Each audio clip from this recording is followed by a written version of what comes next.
Africa plays an important role in the world's economy, and its inclusion in the G20 Summit will prove beneficial. CCTV caught up with Phyllis Johnson, who is from the Southern African Research and Documentation Center. She explains why involving more African countries in the G20 would help not only their development agendas, but would also boost global economic recovery. Africa, as you know, is the emerging giant. It's a very wealthy continent. It's got a lot of human capital. We need various things to develop investment, infrastructure, technology. And China has been working on that. China has done quite a lot in terms of supporting the continent to build infrastructure since the beginning of the formal FOCAC, Forum on China-Africa Cooperation Relations, since 2000, through its relations with the African Union. Investment is increasing in different countries. I think there's quite a big potential. The only African member of the BRICS group is South Africa. The only African member of G20 is South Africa. And I think China would like to just make sure that other African countries and other perspectives are included. It's quite appropriate to include the chair of the African Union, quite appropriate to include the current chair of NEPAD. And of course, Egypt is a power in the north. And so all of those countries have a role in the global economy and in the emerging economy of Africa.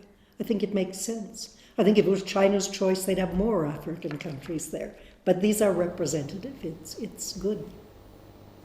Now let's get more updates from Hangzhou. Before the meeting of G20 leaders on Sunday, business delegates will gather a day earlier to raise issues concerning the international business community. This year's G20 Summit has 20 recommendations for G20 leaders, covering areas of economic growth through finance, trade, investment and fighting corruption, among others. Now for more, let's cross to our Hangzhou studio anchor, Tian Wei. Tian Wei, what do you have on the G20 finance ministers and central bank governors' proposals? Yes, indeed. They have been working together over the past few months, very hard process, and yet it seems that different sides have come to a consensus that in these proposals there will be both financial and monetary policies likely to make all the developed countries to work together. Meanwhile, there's also important part of the structural reform that these countries have come to consensus about. Yet, of course, Hania, all of this would need to have the grace of the political leaders who will eventually sign on to it later during the G20 summit. And I'm also talking to some of those central bank governors and also finance ministers from different countries. This morning, for example, I sat down with Yi Gang, deputy governor of the People's Bank of China, China's central bank, to discuss the World Bank's landmark issuance of Mulan bonds. The $700 million worth of bonds denominated in special drawing rights in China's interbank market are settled in the yuan. So listen in.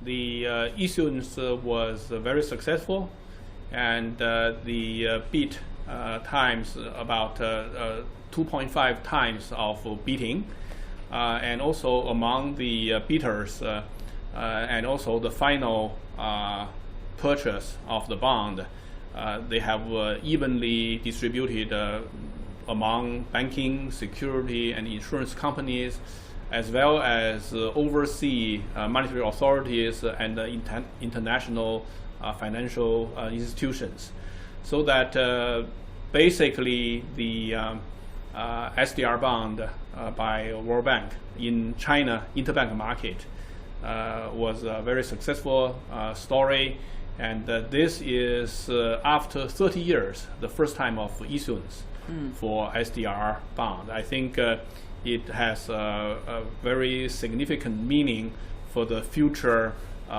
usage of SDR, right, and the development of SDR denominated product market.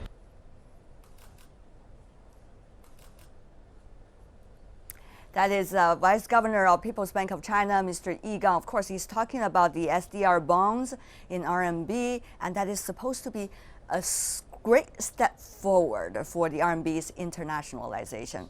These, of course, are all going to be included in the discussions among the world's leaders when they are coming to the city of Hangzhou. World leaders have just started to arrive here in Hangzhou. Leaders of Argentina, Chad, Laos, Indonesia, South Africa, Brazil, Singapore, and Turkey landed here on Friday for the upcoming two-day meeting. For more on the G20 Summit, and I have here, right here, overlooking the West Lake, Mr. Ai Huiyu with us, a current affairs commentator. Mr. Ai, welcome to our program. Thank you very much, Tianwei. Thanks for having me here. It's great to have you, and in such a great place. Exactly. Talking about the consensus building, there has been a lot of talks, at least, about infrastructure development. You've got also a lot of developing countries coming in from Africa. Some of them already arrived. So how much will infrastructure be the topic? Well, infrastructure is what they need, is supposed to be needed in African countries, right? We already know that, for example, Kenya, they're building their Mombasa to Nairobi railway line to have a coastline, to go to do exportations. And infrastructure is the most important thing, not just for African countries, but also for the Asian countries, the Belt and Road countries, starting from China. So I believe the infrastructure issues or topics will be the hottest one for this B20 and G20 summit. Well, you've got really indeed quite a number of African countries. South Africa, a member of the BRICS countries, and also a member of the G20, the only one.